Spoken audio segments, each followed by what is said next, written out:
नमस्कार दोस्तों, हम देख रहे थे सभी शिक्षक भर्तियों के लिए शिक्षा मनोविज्ञान। और शिक्षा मनोविज्ञान की आज है क्लास नंबर 40। टॉपिक है हमारा सामाजिक कौशल या समाजीकरण।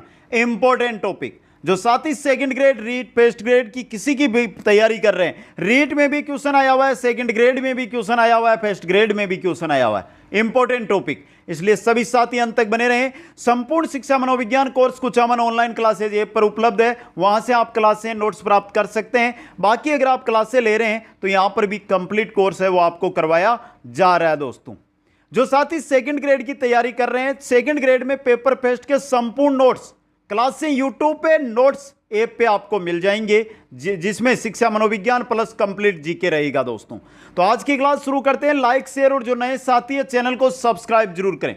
आज हम देखेंगे सामाजिक कौशल। बहुत ही सिंपल सा छोटा सा टॉपिक है, क्वेश्चन है, साथ में 8-10 क्वेश्चन भी मैं आपको सोल्व करा दूंगा, जिससे किस प्रकार के क्वेश्चन एग्जाम में आ सकते हैं वो आपको पता चल जाएगा। तो शुरू करते हैं आज का टॉपिक। देखिए मित्रों, के डेविस ने क्या कहा था सामाजिकरण के बारे में। दोस्तों देखिए, के डेविस की परिभाषा है ये, सामाजिकरण का अर्थ उस प्रक्रिया से है जिससे किसी व्यक्ति को सामाजिक व्यक्ति बनाया या समाजीकृत किया जा सकता है। समाजीकृत है क्या? जब मैंने हर टॉपिक के बारे में बोला है कि टॉपिक हम शुरू करें तो टॉपिक का अर्थ क्या है, शाब्दिक अर्थ क्या है वो समझिए। जैसे ही शाब्दिक अर्थ समझ में आएगा उसको अपने आप लागू कर लो, अपने आप लागू करोगे अपने आप पर, तो टॉपिक है वो आराम से आपको समझ में आ जाएगा। बात यहां पे समाजीकरण आ गया। समाजीकरण, जब आप 5 साल के थे तो क्या आप सभी रिश्तों को जानते थे? जब आप 10 साल के हुए आप धीरे धीरे रिश्ते जानने लगे, काका चाचा या और आपके आस पड़ोस गली के अंदर है उनको जानने लगे। जब आप 20 साल के हुए तब आप और अधिक रिश्ते जो आपके संगे संबंधी है उनको जानने लगे। जब आप 25-30 साल के हुए तो आप करीब करीब जो रिश्ते हैं आपके उनको सबको जानने लगे। तो 5 साल में और 25 साल के जब आप हुए तो आपने कितने नए रिश्ते देखे, कितने लोगों से आपका संपर्क हुआ।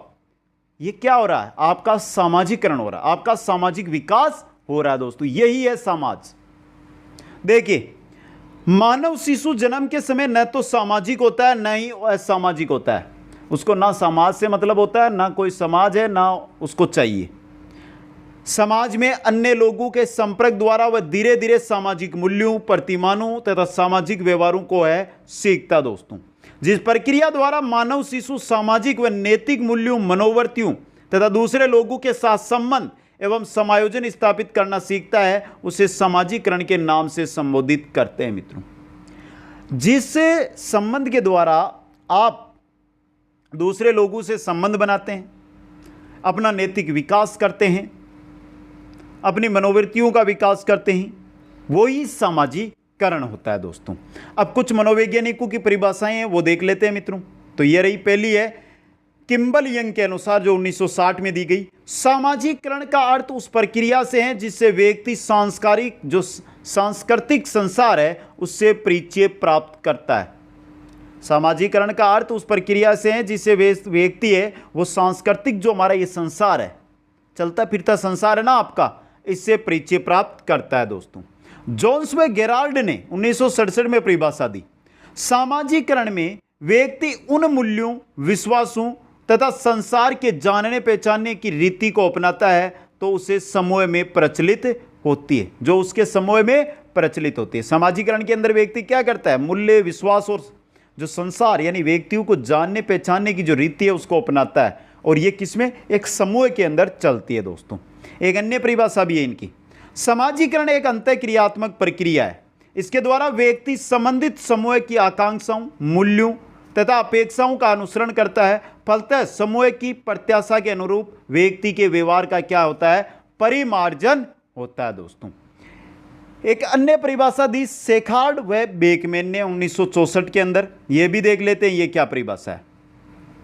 सेखार्ड व बेकमैन ने कहा, सामाजीकरण एक अंतरक्रियात्मक प्रक्रिया है जिसके द्वारा व्यवहार का परिमार्जन उस व्यक्ति से संबंधित समूह के सदस्यों की प्रत्याशाओं के अनुरूप होता है। दोस्तों कुल मिलाकर ये देखिए, इन परिभाषाओं से हम क्या करेंगे अर्थ निकालेंगे कि समाजीकरण एक प्रक्रिया है जिसके द्वारा मानव शिशु यानी शिशु व्यक्ति या व्यक्ति मानव शिशु या व्यक्ति संबंधित समाज की प्रत्याशाओं के अनुरूप व्यवहार करते हुए सामाजिक बनता है।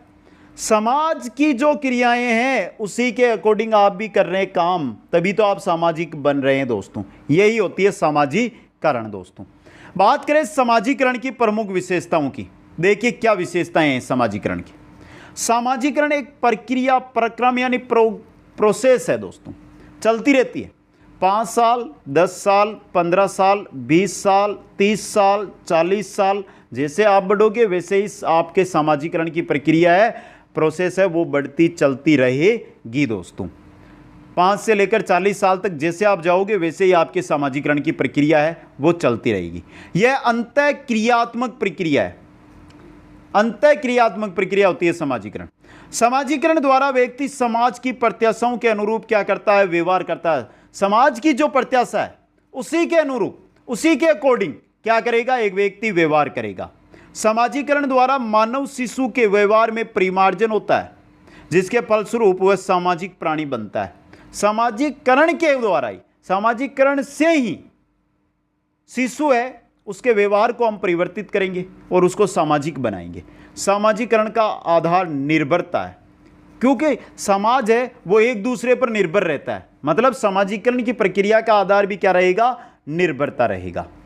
अब सबसे इंपॉर्टेंट चीज आती है कि सामाजिकरण को प्रभावित करने वाले कारक क्या है। तो 5-6 कारक है जो मुख्य है, वो एक एक विस्तृत देख लेंगे हम।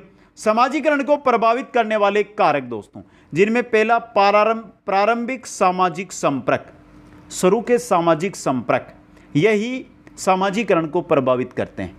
आपने प्रारंभ में जैसे दोस्त बनाए वैसा ही आपका सामाजिक विकास होता है दोस्तों। देखिए, बाल्यकाल में सामाजिक संपर्क शिशु के सामान्य विकास के लिए अत्यंत आवश्यक है। सामाजिक संपर्क यानी बाल्यकाल के अंदर एक शिशु को सामाजिक संपर्क यानी जो सामान्य संपर्क है वो होना चाहिए, क्योंकि उससे ही बालक का जो विकास है वो उस पर निर्भर करता है। शिशु अपने समाज के सदस्यों के संपर्क में रहकर शारीरिक एवं सामाजिक व्यवहार सीखता है। धीरे धीरे पता चलता है ना, वो जब समाज में जाएगा तभी तो उसको रिश्ते नातों का पता चलेगा, उनके साथ वो खेलेगा तो उसका शारीरिक विकास भी होगा। जीवन के प्रारंभिक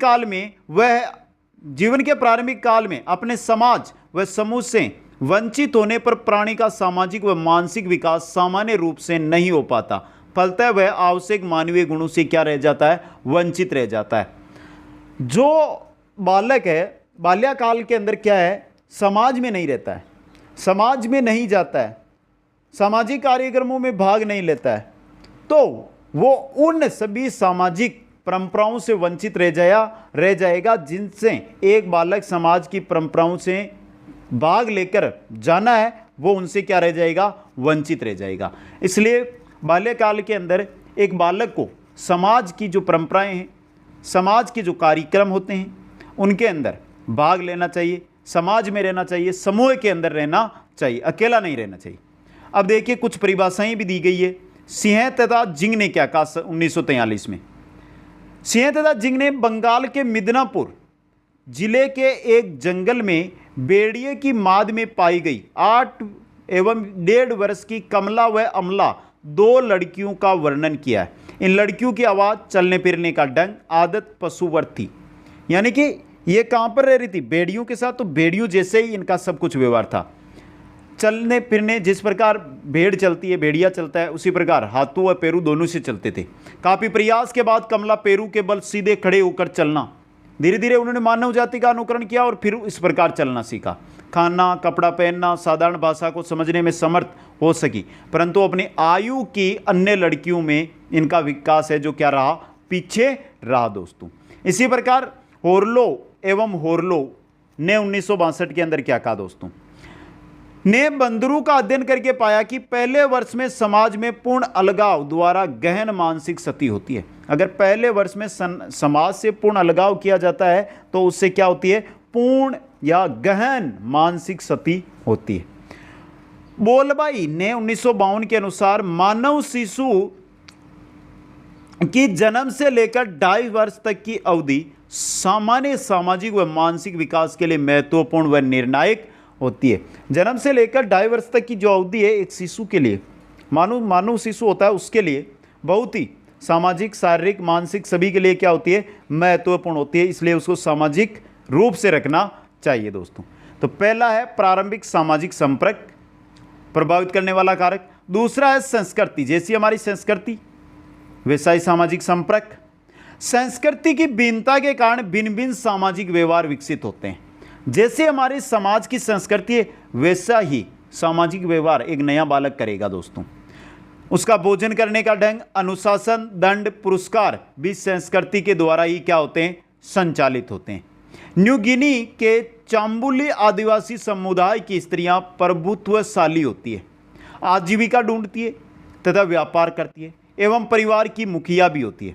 अधिकांश समाजों में ऐसा नहीं होता है। न्यू गिनी के अंदर चाम्बुली आदिवासी समुदाय एक वहाँ की स्त्रियों के बारे में, लेकिन बाकी हम देखें तो ऐसा नहीं मिलेगा आपको।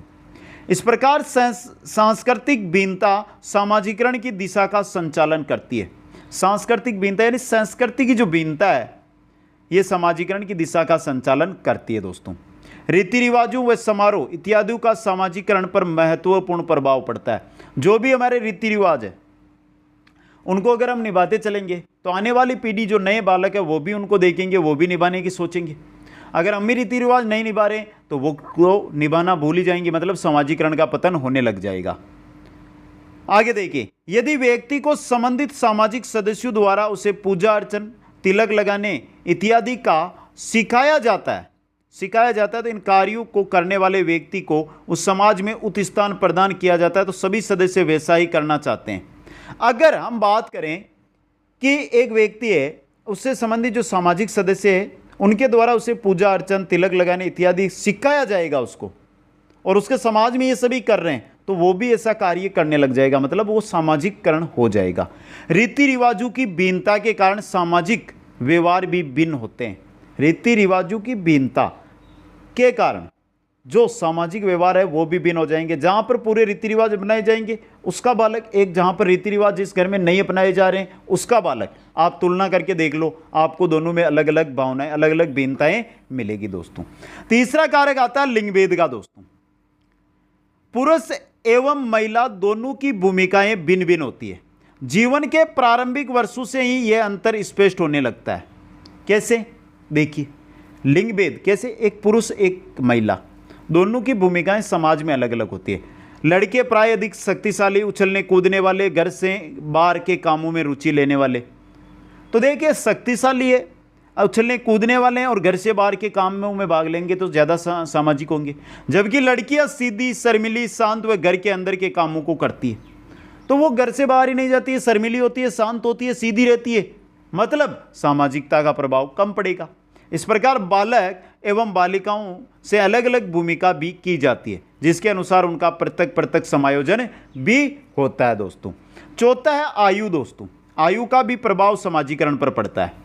समाजीकरण पर आयु का महत्वपूर्ण प्रभाव पड़ता है। वास्तव में समाज विभिन्न आयु स्तर पर व्यक्ति से भिन्न भिन्न प्रत्याशाएं रखता है, भिन्न भिन्न इच्छाएं रखता है एक समाज, एक व्यक्ति से आयु के अकॉर्डिंग दोस्तों। अतः अलग अलग आयु के व्यक्तियों की भूमिकाएं भी क्या होती है, अलग अलग होती है। अपनी आयु के अनुसार निर्धारित भूमिका व्यवहार न होने पर व्यक्ति की समाजीकरण दोषयुक्त व अपूर्ण माना जाता है। एक सीधी सी बात मानकर चलें कि आप 25 साल के हैं, आप 30 साल के हैं, समाज आपसे आशा रख के लगाए बैठा है कि आगे जाके ये अच्छा कार्य करेंगे, लेकिन आप फिर भी कोई कार्य नहीं कर रहे हैं, तो फिर क्या होगा? क्योंकि समाज की जो भावना है, समाज की जो इच्छा है, उसके अकॉर्डिंग आप नहीं चल रहे हैं, तो जो व्यक्ति है उसकी समाजीकरण वो दोषयुक्त या अपूर्ण माना जाता है दोस्तों। इस प्रकार समाजीकरण के निर्धारण में आयु की मुख्यपूर्ण भूमिका होती है दोस्तों। वास्तव में मानव शिशु जिन जिन सामाजिक इकाइयों के संपर्क में आता है उन सभी सामाजीकरण पर, उन पर सभी पर सामाजीकरण का क्या पड़ता है, प्रभाव पड़ता है। बालक के परिवार के सदस्य, खेल साथी, शिक्षक, सहपाठी, विद्यालय, सामाजिक, सांस्कृतिक व अन्य संस्थाएं एवं कारक सामाजीकरण के निर्धारण को क्या करते हैं, दर्शाते हैं दोस्तों। ये थे सामाजीकरण को प्रभावित करने वाले कारक दोस्तों। अब देखते हैं सामाजीकरण एवं विकास के बारे में। सामाजीकरण एवं विकास दोस्तों, सामाजीकरण एक महत्वपूर्ण प्रक्रिया है जिसके द्वारा मानव के समाज अनुरूप गुणों एवं व्यवहारों का क्या होता है, विकास होता है। समाजीकरण को आवेगों के नियंत्रक, सामाजिक मानदंडों के अनुरूप मूल्यों की संप्राप्ति तथा पैतृक प्रमायम के आत्मसातीकरण प्रक्रिया के रूप में विवेचित किया गया। दोस्तों यहां से समझ में आ जाएगा, माता पिता द्वारा बच्चों के लालन पोषण के लिए प्रयुक्त विधियां उनके परवर्ती सामाजिक विकास की महत्वपूर्ण निर्धारक होती है। पालन पोषण के अंदर आप कौन सी विधि अपना रहे हैं, मुख्य सामाजिकरण यही है विकास का। दोस्तों हाल ही के वर्षों में सामाजिकरण के बारे में एक नवीन दृष्टिकोण का विकास हुआ है, जिसके अनुसार शिशु को निष्क्रिय के स्थान पर सक्रिय एजेंट माना जाने लगा है। न केवल मां बच्चों को प्रभावित करती है, बल्कि बच्चा भी मां को आजकल प्रभावित करने लगा है। मां एवं शिशु की अंतःक्रिया अत्यंत महत्वपूर्ण होती है। क्या होती है? अत्यंत महत्वपूर्ण होती है। दोस्तों अब बात करते हैं प्रमुख सामाजिक कौशलों की, जैसे नेतृत्व है, विचार संप्रेषण है, व्यवसाय निष्पक्षता है, सजगता है, सहकारिता है, सहयोग है, समूह योग्यता है, समस्या समाधान है, इनके बारे में। तो चलिए मित्रों, प्रमुख सामाजिक कौशल। सामाजिक जीवन में एक जिम्मेदार नागरिक के रूप में जीवन निर्वाह के लिए विभिन्न सामाजिक कौशलों की अहम भूमिका होती है और निम्नलिखित प्रमुख सामाजिक कौशल है जिनके बारे में हम देखते हैं। पहला है नेतृत्व। नेतृत्व में नी धातु है। नेतृत्व में धातु कौन सी है? नी धातु है, जिसका अर्थ क्या है? ले जाना। अर्थ क्या होता है? ले जाना। अर्थात ले जाना कहां?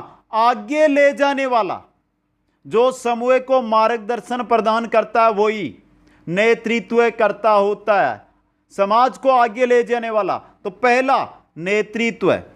अच्छा सामाजिकरण हुआ है तो वो समाज को आगे लेकर जाएगा, समाज को नेतृत्व देगा। वो विद्यालय परिवेश में प्रधानाध्यापक नेता होता है तथा कक्षा कक्ष का नेता अध्यापक होता है। दोस्तों दूसरा जो कौशल है वो है विचार संप्रेषण। दोस्तों संप्रेषण अथवा कम्युनिकेशन शब्द की उत्पत्ति लैटिन भाषा के कम्युनिस से हुई है।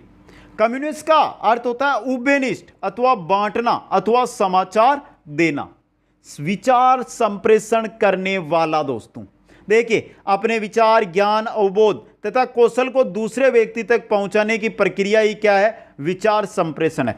आपके पास कुछ अच्छा है तो आप अपने समाज को दीजिए, उसका विचार संप्रेषण कीजिए। दोस्तों शिक्षक नेतृत्वकर्ता संप्रेषण के माध्यम से ज्ञान, अवबोध, कौशल छात्रों तक संप्रेषित करता है। उसी प्रकार एक समाज के अंदर एक अच्छा नागरिक, एक अच्छा समाज सेवी है, वो क्या कर सकता है? अपने अच्छे विचार है वो अन्य समाज के सदस्यों तक पहुंचा सकता है। तीसरा कौशल आता है अंतर्वैयक्तिक संबंध। दोस्तों अंतर्वैयक्तिक संबंधों से तात्पर्य नेतृत्व करता यानी शिक्षक के समाज के सदस्यों, साथियों व छात्रों के साथ संबंधों से हैं।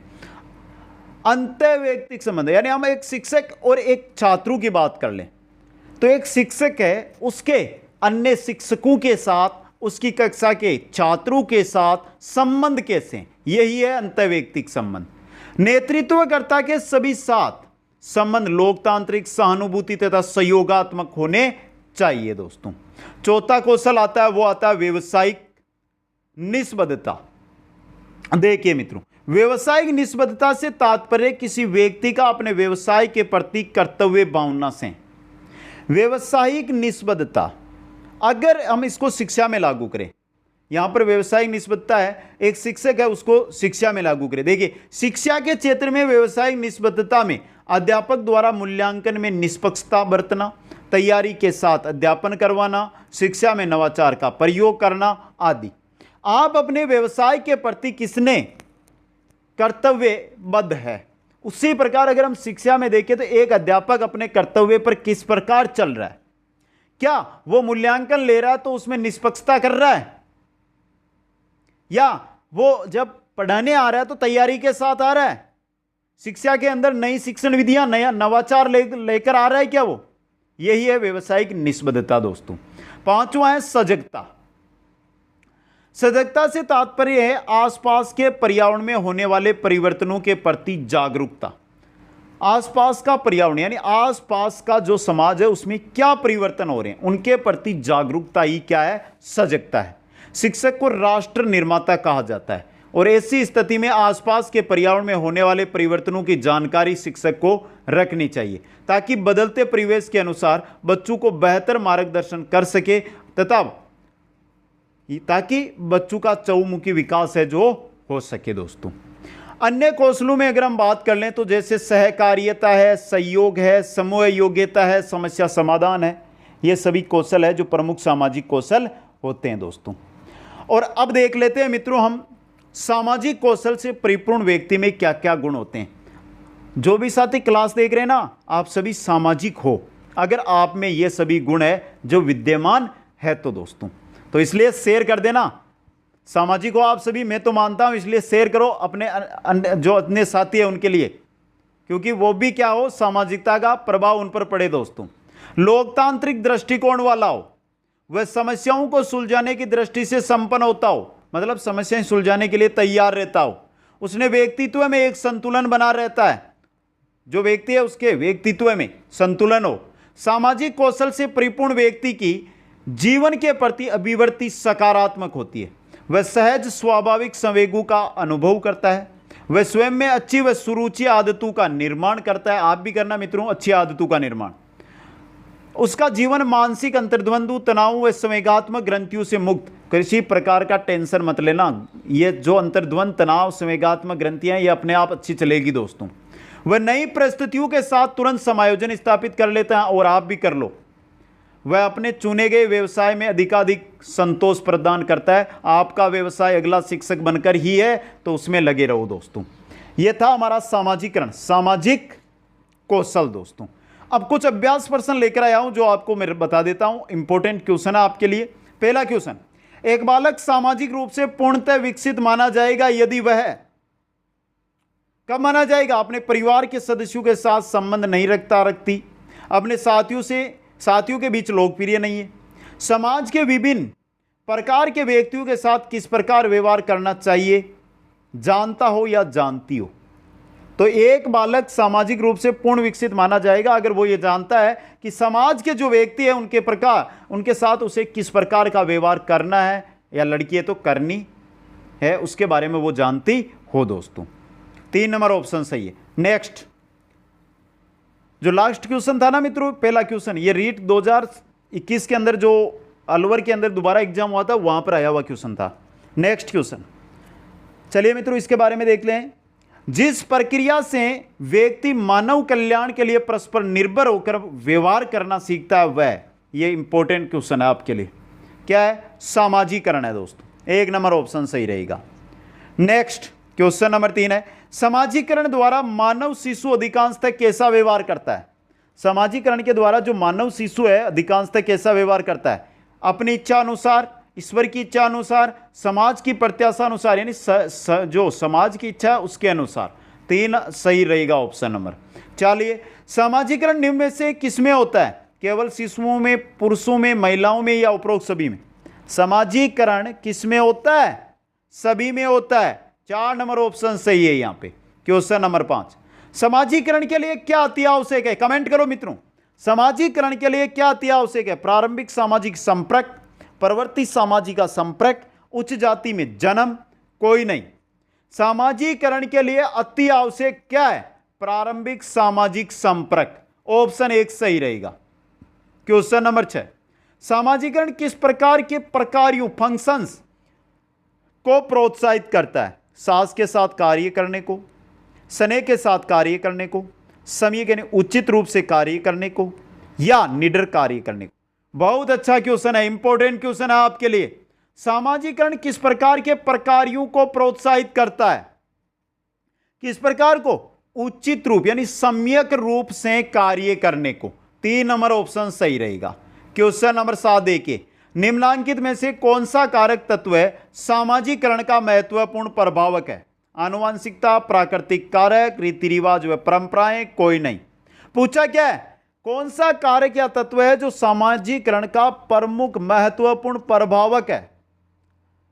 कौन सा है प्रभावक मित्रों इनमें से? रीति रिवाज व परंपराएं, एक समाज के रीति रिवाज व परंपराएं। और अंतिम क्वेश्चन, मानव के सामान्य सामाजिक एवं मानसिक विकास के लिए कौन सी अवधि अपेक्षाकृत अधिक महत्वपूर्ण है? 8 से 10 वर्ष, 10 से 15 वर्ष, जन्म से 5 वर्ष या 15 वर्ष से अधिक। कमेंट करके बताओ मित्रों, मानव के सामान्य सामाजिक व मानसिक विकास के लिए कौन सी अवधि अपेक्षाकृत अधिक महत्वपूर्ण होती है। मित्रों क्लास कैसी लगी कमेंट करके बताएं, वीडियो को लाइक और अधिक से अधिक सामाजिकता का परिचय आज कौन कौन साथी देते हैं देखते हैं शेयर करके। जो नए साथी जुड़ रहे हैं चैनल को सब्सक्राइब जरूर कर लें। सही रहेगा जन्म से 5 वर्ष दोस्तों, ऑप्शन 3 यहां पे। आप सभी को बहुत बहुत धन्यवाद। जय हिंद, जय भारत।